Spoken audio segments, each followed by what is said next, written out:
Hi, I'm Rowena. 2 months ago, I opened the drawer where I kept my engagement ring, the one my late fiancé saved for years to design with me. It was gone. My mother was sipping coffee when she said, "Oh, that we sold it." Calista needed time to find herself in Bali. They sold a $590,000 ring, like it was clutter. No warning, no remorse, just silence, and a legal envelope on my pillow. But what they didn't know, what they never saw coming, was what I'd do next. Before we dive in, let me ask you something. Have you ever been treated like you didn't matter?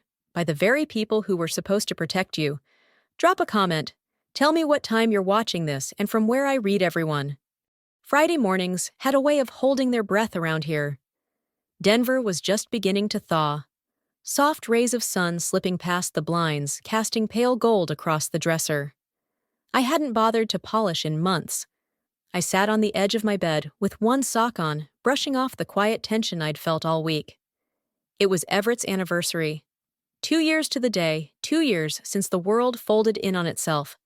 Quiet as the moment before a storm. I didn't cry anymore. Not like I did that first spring. Grief had softened its voice, still there, still sharp, but it now lived in silence in the in-betweens. I reached into the second drawer of my nightstand, where the velvet box always rested. Always. It was like muscle memory by now. Same angle, same soft click, when the wood slid open. Except there was no box. I blinked, then opened the drawer wider, checking the back, lifting the tissues, a few receipts, and a half-used candle wick I never threw away. No box. No box. I stood up, checked my other drawers. Nothing. Not even the ring's velvet cloth. But something in me already knew it wasn't a mistake. My chest tightened, not with panic, but with a strange, stinging cold. I walked down the stairs, still wearing just one sock, my hand gripping the banister a little too tight. Mom was at the kitchen counter, flipping through a magazine like it was any other Friday. She sipped her coffee, not even looking up. "Morning," she said. "Mom!" I asked, forcing calm into my voice. "Do you know where my ring is?" She turned to Paige. "What ring?" I clenched my jaw. "The ring. Everett's ring. The one he gave me." "Oh," she said, blinking slowly, like I'd asked about expired milk. "That we sold it." The silence that followed was suffocating. "You what?" She stirred her coffee, glanced toward the window. "Calista needed help for her Bali retreat. Spiritual stuff. You weren't wearing the ring anymore anyway." For a moment, I forgot how to breathe. It wasn't just a ring. Dad's voice drifted from the hallway. "You haven't touched it in months, Rowena. We figured you didn't need it anymore." I turned and there he was, arms folded, that same tired condescension in his eyes, like I'd once again failed to meet expectations I never agreed to. I stared at them, both every word I wanted to say, getting stuck somewhere between my ribs and my throat. "You sold something that wasn't yours," I said. Dad shrugged. "Well, technically." "No." I cut in, my voice firmer. "No, that ring was mine. Everett designed it with me. We chose the diamond together. He had the band engraved inside." Mom rolled her eyes. "Rowena, it's not like you're still getting married." She said it like a joke, like Everett had just stepped out. Not collapsed in the parking lot of a diner he'd been waiting for me at. Not left a voicemail saying he was bringing my favorite pie. "He's dead not forgotten," I snapped. But my voice cracked on the last word. Mom sighed again with that exhausted look she wore whenever emotions were deemed too much. "Calista's finding herself. That retreat is life-changing." "Then maybe she should have sold something of hers," I said, almost whispering. "She doesn't have anything like that," Dad muttered. "And you weren't using it." I stepped back, the world tilting slightly. They hadn't just sold a ring. They'd sold the last piece of him I had left. I turned and walked back up the stairs, every step louder than it needed to be. When I reached my room, I opened the drawer again. Same empty space. Only this time, I noticed something I'd missed in the haze, folded in the back, tucked gently, like it didn't matter anymore. The velvet cloth, deep navy, embroidered with white daisies, now limp without the weight it once cradled. I sat on the floor beside the drawer. The cloth rested in my lap. My fingers touched the stitches. Every one familiar. Everett said the daisies reminded him of our first road trip when they bloomed wild across the field behind that dusty motel in Utah. I stayed there a while, listening to nothing, feeling too much. Out the window, the sky had turned pale blue clouds, moving in slow formation. The world kept spinning, but something inside me had stopped. My voice came before I realized I was speaking, low and steady. They didn't just sell a ring, they sold what's left of me. I sat there for a long time, maybe an hour, maybe more. Just me, that empty drawer, and the daisy-stitched velvet cloth that used to hold the only thing that proved he ever asked me to be his wife. By the time Sunday night rolled in, I hadn't left my room once. I hadn't eaten much either. Just water, stale crackers, and whatever silence would let me keep down. I hadn't even turned on my phone since Friday morning. I was scared of it. Scared of texts from Mom asking me to be more understanding, or worse, from Callista, pretending not to know what had happened. But eventually I turned it on. Not because I was ready, but because I was tired of hiding. The screen lit up, and the first thing I saw made my stomach twist. There she was, Callista, on a glossy wooden yoga deck, somewhere in Ubud. Sunlight behind her, a garland of flowers around her neck, arms lifted in that rehearsed surrender to the universe pose she'd been practicing since she was 16 and bored in Sunday school. The caption read, "Healing is expensive, but so worth it. Grateful to my amazing family for believing in my journey." A heart emoji, a lotus. The comments were flooding in. "You inspire me. Such a brave soul. This is how healing looks. She's glowing like actual light." I stared at the screen until my hand began to tremble. I couldn't even cry. That was the part that scared me. It was like the grief had nowhere left to go. She was using his ring money to post about her rebirth. I scrolled further, and it kept getting worse. She was tagged in stories reposted by yoga brands, even featured in a wellness blog.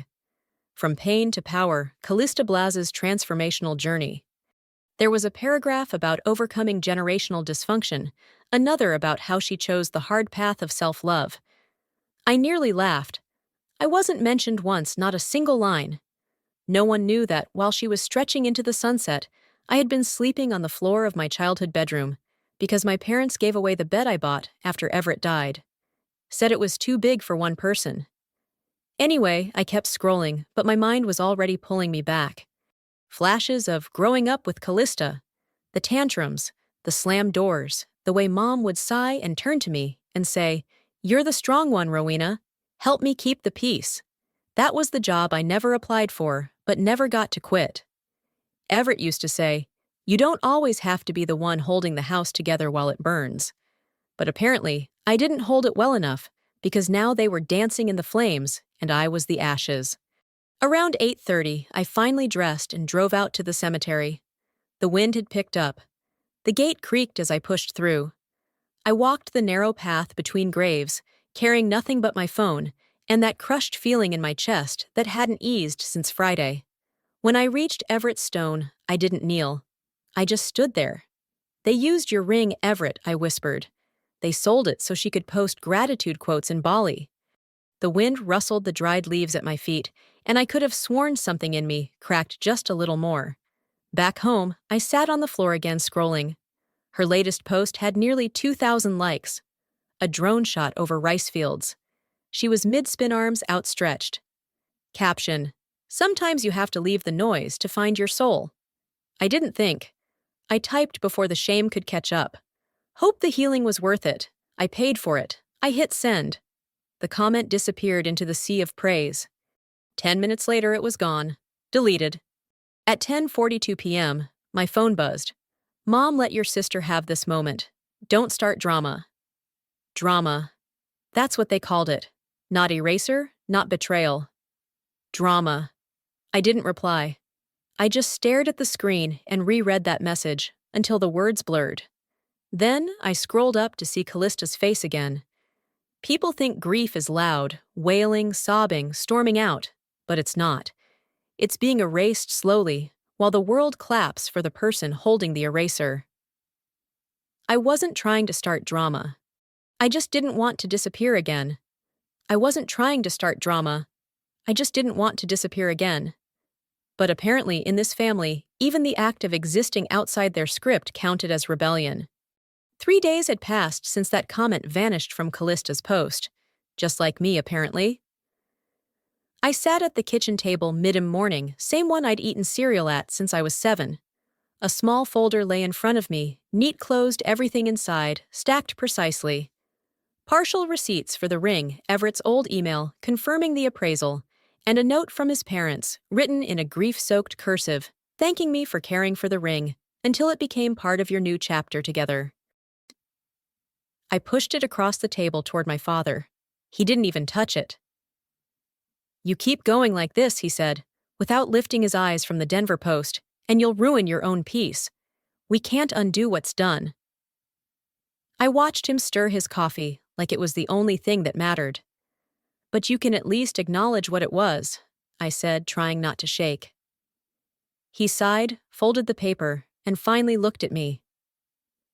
"Rowena, you've been living here 2 years, Rentré. We've given you more than enough. It's just a ring." Then he slid something across the table. A thin white envelope with a gold-embossed letterhead. The moment I saw the law firm's name, my stomach flipped. I opened it slowly. Inside was a formal note. "This correspondence confirms that all contents within the property at our address fall under legal ownership of Vera and Jean Blay." I stopped reading. They didn't just want the ring. They wanted me to know that nothing here belonged to me. Later that day, the sky outside hung heavy and gray, the kind of color that makes your bones ache. I drifted into the garage not knowing why. Maybe I needed to breathe air that hadn't passed through their mouths. I sat on a crate labeled Rowena College and opened it, brushing off a film of dust. Inside were yearbooks, an old guitar strap, and beneath it a small sealed envelope. My name on the front, Everett's handwriting, careful and unmistakable. I'd never open this. My hands shook a little. Inside was just a sticky note, faded but intact. "Don't let them take your voice or your worth." I didn't move for a long time. It wasn't just a note. It was a gut punch from someone who always saw me. Even when I didn't know I was vanishing, I slipped it into my wallet, folded behind my driver's license, behind the version of me the world could see. That night dinner was predictable. Meatloaf, green beans, and a racer served hot. Mom raised a glass midway through the meal. Here's to Callista. Her growth, her healing, her courage. What a transformation. I sat still. No one looked my way. Not even a passing glance to check if the other daughter was breathing. I lifted my glass halfway, then lowered it and stood. "I'll be upstairs," I said. My dad muttered just loud enough for me to hear. "That girl needs perspective." I didn't answer. I walked to my room and pulled out the plastic storage bin from beneath the bed.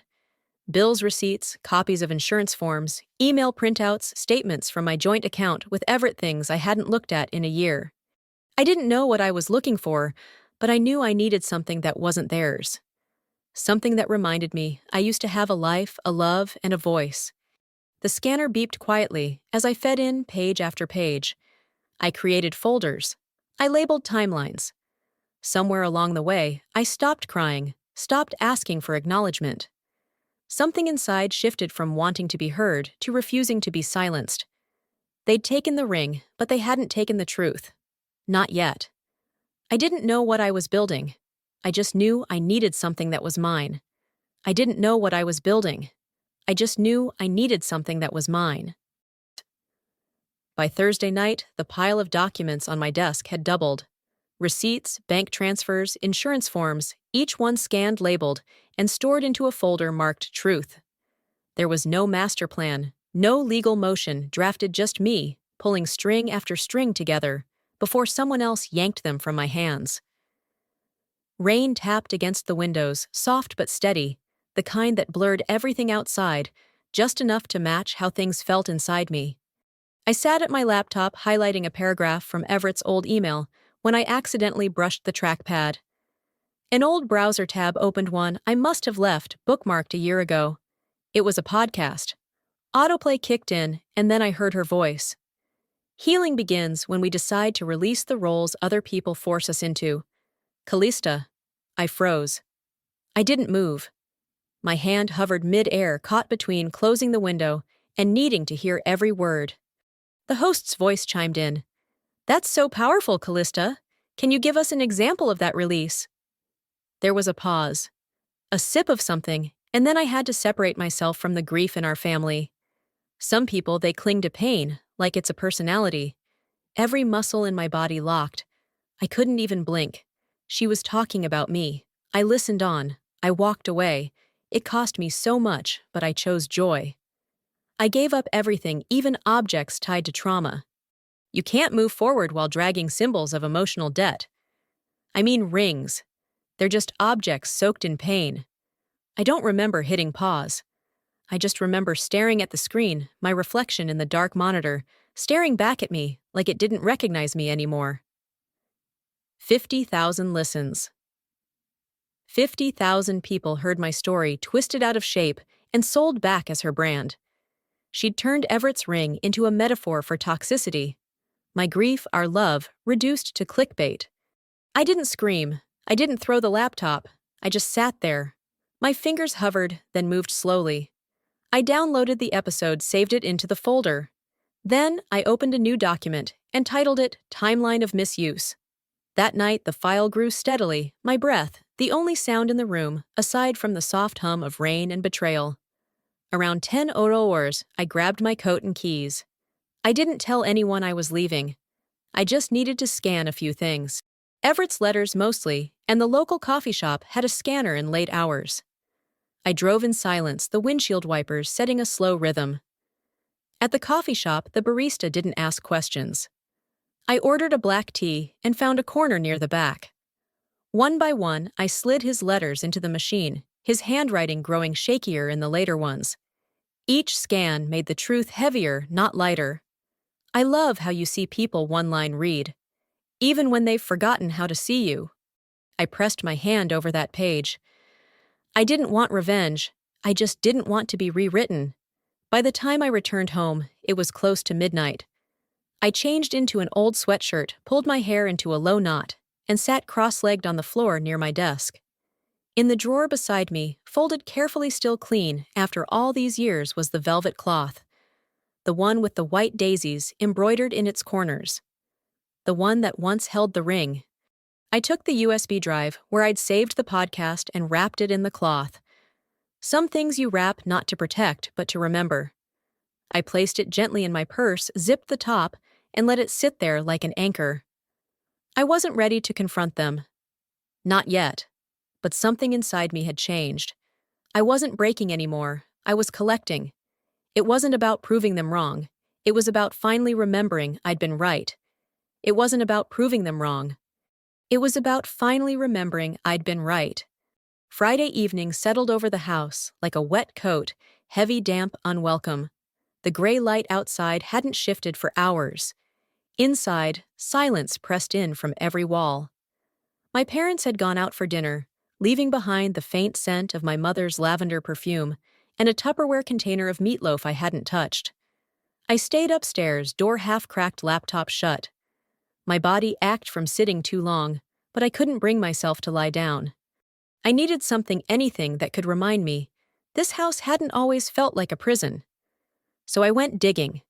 There was an old bin in the back of my closet, the kind with brittle plastic edges that cracked if you pressed too hard. It held what was left of a girl I barely remembered. CDs labeled in Sharpie. Birthday cards from elementary school, faded Polaroids from when I still had baby teeth and knees constantly scraped, and a stack of mini DV tapes. I hadn't seen those in years. I plugged the little camcorder into the wall and flipped through the tape drawer, choosing one marked row, 6th bidet. The screen lit up, static buzzed, then color muted and jittery, but clear enough. There I was, a little girl in a yellow sundress, standing beside a chocolate-frosted cake with 6 lit candles. My smile was wide. I remember that dress. I'd begged Mom for it, said it made me feel like sunshine. Then Callista appeared on screen, 8 years old and already taller. Without warning, she shoved my head into the cake. I flinched both in the tape and on the floor. The camera shook with laughter. My parents' voices joined in. "Callista!" "Oh my God!" my mother said, laughing more than scolding. Little me wiped frosting from my eyelashes. I looked around for help, but no one moved. The clip ended. I paused the video. My hand gripped the edge of the desk. I sat still for a long moment, tasting that same bitter silence I must have swallowed that day. I whispered to the room to no one. Maybe this is just how it's always going to be. The key turned in the front door downstairs. I heard heels on tile, the clink of keys in the bowl, then the low murmur of my mother's voice, probably saying goodnight to my father before heading to bed. But instead of going to her room, she came upstairs. Light footsteps outside my door, then a knock. Before I could answer, she pushed the door open. No warning, no permission. She stood there holding a small velvet box, navy blue, aged at the corners. Her eyes didn't quite meet mine. "I was cleaning out the closet," she said softly. "Found these. Nana had promised them to you, remember? Figured maybe now's a good time." She sat on the edge of my bed without asking. Opened the box. Inside, a pair of pearl drop earrings, delicate and familiar. I blinked, unsure what game we were playing. "She didn't mean to hurt you, sweetie," Vera said, smoothing her skirt. "Callista just handles things differently, and we thought you'd moved on from all that. All that like grief was a shoebox to be tucked under a bed and forgotten." The earrings gleamed in the low light, clean and cold. I almost reached for them. I almost let the warmth of nostalgia dull the sharpness inside me. I almost said, "Thank you." I almost forgave her. But then a buzz. My phone lit up on the desk. A message from Leanna, a friend from college. "Thought you should see this." I tapped the link. It was an Instagram story. Callista, again sitting cross-legged on a patio somewhere tropical, probably Bali. A pale smoothie in hand. Perfect lighting, softening her every word. Her voice syrup sweet. Forgiveness is so powerful. Even when people lash out, I know it's just their pain talking. I rise above. I stared at the screen, unable to breathe. That was about me, about the deleted comment, the velvet cloth, the ring, the earrings.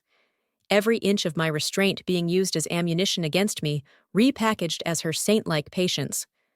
The wave of humiliation hit fast like a slap I should have seen coming. Vera left not long after telling me to try and get some rest. I said nothing, just nodded. The door clicked shut behind her. Downstairs, the dishwasher hummed. The house returned to quiet, but something in me wasn't quiet anymore. I opened my laptop. The folder marked Truth waited like an open mouth. I added the screenshot of Callista's story. Then, I retrieved the inheritance letter from Nana, the one that listed my name in her careful cursive right beside the word earrings. I scanned it. Then slowly, I opened my phone's recorder. I spoke into the dark. "I'm not doing this to expose them. I'm doing this so I never forget again who they really are." And then I wrapped the earrings in a separate cloth and slid them into the drawer, not to use, not to wear, just to remember. It wasn't just betrayal. It was a pattern I'd been trained to forgive. It wasn't just betrayal. It was a pattern I'd been trained to forgive. But that morning, something shifted. I woke up before the sun had climbed fully over the rooftops. The house was still blanketed in that muffled quiet only clouded mornings bring. I didn't wait for coffee, didn't scroll. I opened my closet, found the navy blazer I hadn't touched since Everett's memorial, and slipped it over a clean button-down. The sleeves were slightly looser now, but it still fit. Standing in the mirror, I didn't look like someone who had anything to prove, just someone who was finished waiting. The velvet cloth sat on my nightstand, folded carefully around the flash drive. Inside it, receipts, scanned letters, a copy of Nana's will, the podcast audio screenshots of Callista's posts, and my voice recording. I placed the whole thing inside a clear envelope, slid it into a folio, and zipped it shut. I didn't leave. A note, didn't text anyone. I walked out the front door like I was heading to a dentist appointment. No tension, no fire, just clean air and purpose. 15 minutes later, I pulled into the parking lot of Parte, of a co-working space tucked between a dog groomer and a yoga studio. The front desk manager, a soft-spoken guy in his 20s named Ethan, handed me the key card without much small talk. I appreciated that. I took a corner table by the window. Light rain tapped against the glass. My laptop hummed as I opened the legal document templates Everett's estate lawyers had once shared with me just in case. I filled in the blanks with cold clarity. Item 1, 4.1, carrot ring purchased jointly with Everett 3 months before his passing. Statement property held in trust until marriage. Therefore, sole ownership defaulted to surviving party. Me. I cross-referenced every entry with dated email threads, photo timestamps, and the notarized letter Everett's mother had once sent confirming the family's intent for me to keep the ring. I added an affidavit describing the events around the sale and the psychological harm caused. At exactly 10:42 a.m., I clicked send. The documents went to Pfizer and Ellis LLP, the firm that handled Everett's affairs. I addressed them to Samantha Mira, a partner I remembered for her matter-of-fact warmth. Then I sat back. Not triumphant, not vengeful, just still. I didn't cry, didn't shake. I closed my laptop and leaned into the back of the chair, letting the sound of the rain blur the edges of the moment. Across from me sat a ceramic cup of untouched coffee. I finally lifted it to my lips. It had gone cold, but it was mine. Later that afternoon, I stayed in the space. The team renting the room next to mine was rehearsing for a nonprofit event. Their laughter seeped through the walls. One of them stepped out to take a call. She smiled at me. I nodded back. I opened another folder. This one had nothing to do with my family, at least not directly. It was for the Reclaiming What Was Always Yours initiative, an annual women's leadership gala I'd been quietly funding in Everett's memory since last fall. He'd always said legacy didn't need a name, just a ripple, a light switched on in the dark for someone else. The event would be held next week at the Meadowbrook Center, an upscale venue just outside the city. The floral arrangements, speaker stipends, even the customized signage had all been paid for under a foundation name I'd created discreetly or trust. I double-checked the PowerPoint slides. One of them was a photo from years ago, Everett and I volunteering at a career panel for single mothers. I remembered how he'd stayed an hour after, just to help a woman figure out how to fix her resume. That slide would close the night just above it in small print in honor of those who give quietly. I sent the final slide deck to the event coordinator. As I packed up to leave, my phone buzzed. A text from my mother. "You got mail. Looks like a gala invite." Callista got one too. "I think they want her to speak. How wonderful." I stared at the screen for a long second. Then I laughed just once. Soft, dry, like the punchline of a joke only I got. I didn't RSVP, didn't respond at all. I didn't need to be on the stage. I'd already built the microphone, let them walk into the spotlight. They didn't know who lit it. I arrived just before sunset. The hotel's event space shimmered with soft candlelight and glass bowls filled with floating white daisies. I spotted them the moment I stepped inside. My own touch. Vera would have chosen roses red or nothing, but this night wasn't hers to curate. I checked in quietly at the front desk. No name tags, no fuss, just a light touch on my elbow from the coordinator as she handed me a folded program. She didn't recognize me. That was perfect. Across the room, I saw Callista glide through the main doors in a white gown that looked custom. Her hair was pinned up in deliberate waves. Vera walked beside her arm in arm, whispering praise like she was coaching a pageant queen. "You deserve this, darling," she said just loud enough for anyone near the champagne table to overhear. I stood alone in the corner for a while. Not hidden, just unbothered. My black dress was simple. No sparkle, no statement, just presence.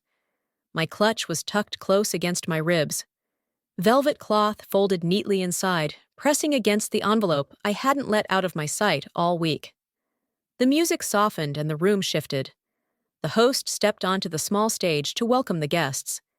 A few polite claps followed. Dinner plates were cleared. Wine refilled. The tempo of the evening had begun. Then the surprise guest speaker was announced. Callista took the microphone with practiced poise. Even her footsteps sounded rehearsed. I could almost hear Vera inhale like a proud director behind the curtain. Grief, Callista began, is a journey, but some people wear it like a badge they refuse to take off. My fingers tensed around the edges of my clutch, she continued. Tonight, I want to talk about letting go, about choosing not to be defined by what hurt you, but by what you did with the pain. She never once said my name, but I was in every sentence, a shadow standing behind her words. I had to release things that tied me to darkness, she said, smiling with soft grief. Objects, expectations, even family wounds. I chose light. The audience nodded. A few murmured like they were at a sermon. I moved slowly toward the event coordinator at the edge of the room. Her headset was perched over one ear, and she was checking the screen cue. "Excuse me," I said quietly, offering the sealed envelope. "This is a featured donor message. It needs to be played now before the final speaker." She blinked, uncertain. I wasn't told. It was requested ahead. Check the card inside." She opened it, read a few lines, her brow furrowed, then lifted. "Yes, okay, I'll cue it up." I returned to my corner. Callista was still on stage, thanking the organizers, the city, the brave women here tonight, who've overcome so much. The applause began before she even finished, and then it stopped. The house lights dimmed slightly. The screen behind the stage flickered to black. White text faded in memory of Everett Langford Blaze. A hush fell. The video opened on me, sitting in a quiet room, speaking directly into the lens. "My name is Rowena Blay. I don't need recognition tonight. I already had what mattered, and I lost it." I watched from the back as heads turned. Some recognized me for the first time. 2 years ago, I buried my fiancé. We had picked out a ring together, a symbol of our future. It was taken sold. The money was used for someone else's journey, without my knowledge. That ring didn't just represent a promise. It held grief, memory, and love. The screen shifted to a photo. Everett smiling me beside him, holding his hand. I funded this gala quietly in his name. The theme, reclaiming what was always yours, wasn't just about leadership. It was about memory and truth. There was no anger in my voice, only clarity. Sometimes I said in the final frame, the ones who suffer most are expected to stay silent so the loudest can heal. The screen faded to black. The room didn't exhale. It simply froze. Vera's hand flew to her mouth like she'd been slapped. Callista, still standing near the stage, had frozen mid-pose. A photographer's flash went off, catching her face twisted between confusion and fear. I didn't wait to hear what was said. As I walked to the door, I heard a whisper behind me. "She paid for this, then another. That was her fiancé." I didn't look back, didn't pause for applause. I stepped into the night air, letting the cold remind me I wasn't invisible. I just wasn't theirs anymore. I didn't need applause. I needed them to hear the truth in a room that couldn't look away. The next morning, my phone wouldn't stop vibrating. I hadn't even opened my eyes yet when I could already feel it pulsing on the nightstand like it was warning me. I rolled over and stared at the screen. 38. Unread messages. 12 missed calls, notifications stacked on every app like digital ash from a fire I'd quietly lit. I opened Instagram. Callista's face filled the first story tile. She was crying dramatically, artfully. I was ambushed. Her voice cracked. Last night should have been a celebration of healing, not an attack. My sister took something beautiful and turned it into a vendetta. Slide. "She's weaponizing grief," read a caption beneath a clip of her dabbing her eyes with a tissue perfectly manicured fingers, shaking. Another clip. Her face turned slightly away from the camera, like she wasn't aware it was still recording. I tried so hard to include her, but sometimes family can be your worst enemy. Comments flooded in. "Wow, this is so sad. She needs to get help. Your sister sounds toxic." By the time I opened Twitter, 2 local blogs had picked up her version. Resilience coach faces family sabotage at women's gala. It was all so fast and so calculated. A text came through from Vera. "You've broken this family apart. Are you happy now?" followed by a missed call from my father. No message, just a digital silence that said enough. I blocked them both. Then came a message from Ethan. He'd known Everett, known me long before I got used to swallowing my voice. "Don't let them own the final word. You've come too far to be pushed back into the dark." That was enough to get me out of bed. I threw on jeans and a plain navy sweater. No makeup, no earrings, just the velvet cloth folded neatly into my jacket pocket, and a transcript I printed that morning. A kind of truth I didn't need to shout, but wasn't going to hide either. The drive to the family house was short. I knew the turns by muscle memory, even though the place hadn't felt like home in years. The front door was cracked open, like it had expected me. Callista was pacing in the living room, hair up and a knot phone clutched in one hand. Her voice came in strained rehearsals, as if she were practicing damage control out loud. Something about emotional abuse, something about my journey. She froze when she saw me. "You shouldn't be here," she snapped, voice tight, but her hands trembled. "I won't be long," I said, stepping inside calm. I walked to the coffee table and sat down the transcript. The paper sat heavy despite how thin it was. Her eyes darted to it. "What's that?" I didn't answer. I just gently unfolded the velvet cloth, empty now, just a soft square of memory. I placed it beneath the transcript. "It's your voice," I said, "from the podcast, the one where you called me a grief addict." Callista's face drained of color. "You don't understand how media works. I understand how truth works." She stared at me, lips slightly parted, but nothing came out. I stood there for a second longer, letting the silence hold. Then I turned. Vera stepped into the hallway just as I reached the door. Her eyes were wide, like she'd just woken up to a reality she didn't choose. "We're family, Rowena," she said, a faint tremble in her voice. "Blood?" I stopped, not out of hesitation, but clarity. Blood means nothing without respect. "I'm not here to belong anymore," I said. "I'm here to break the cycle." She didn't respond, just stood there like she couldn't find the script. I walked past her without flinching out into the cool air. The sky had started to clear slightly, just enough to let in a thin band of light, the kind of light you have to look for. I slipped the velvet cloth back into my pocket. It felt different now. Clean done. I didn't leave because I hated them. I left because I finally loved myself more. The morning light in Napa was different. Softer somehow, less accusatory. It didn't pierce. It warmed. A breeze rolled gently off the vineyards as I turned the key in the lock of my new studio door. The sign above the entrance caught the light just enough to shimmer. Langford and Blaze, crafted with memory. I stepped inside and flipped the lights on. The space wasn't large, but it felt expansive in a way the Blaze family house never had.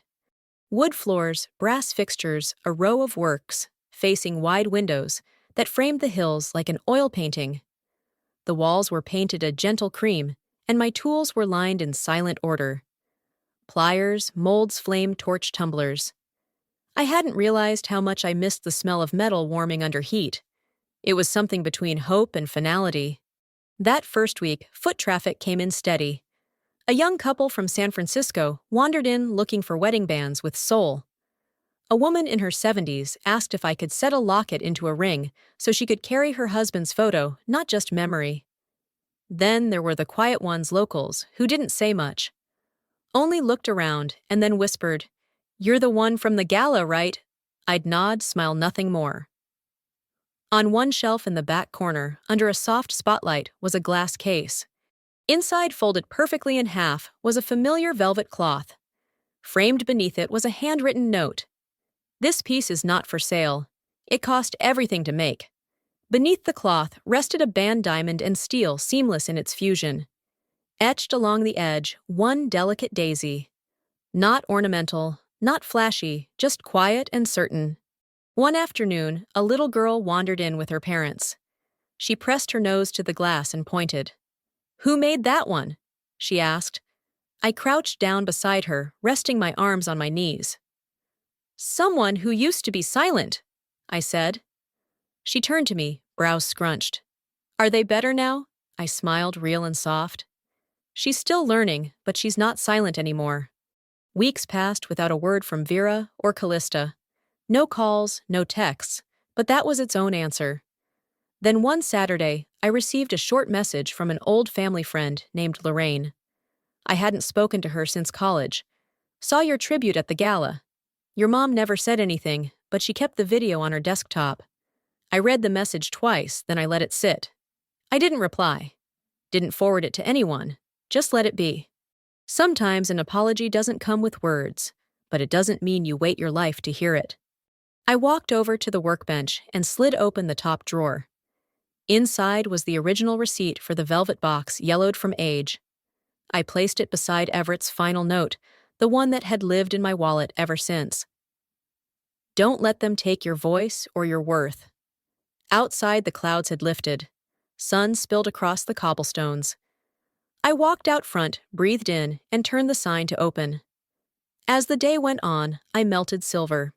Set stones sketched a new line of pendants, but there was no rush, no frantic energy, just motion, quiet mine. In the background, an old folk song played on the stereo, low and grainy. I didn't know the lyrics, but the melody felt familiar, like something I'd heard before. I was old enough to name it. I looked again at the cloth under the glass. It had once held a symbol of a future that never arrived. Now it held nothing, and that in its own way meant everything. I lost something that was supposed to last forever. Then I lost people who were never meant to leave. But in all that loss, I found something quieter and stronger. Myself. And this time, no one gets to sell.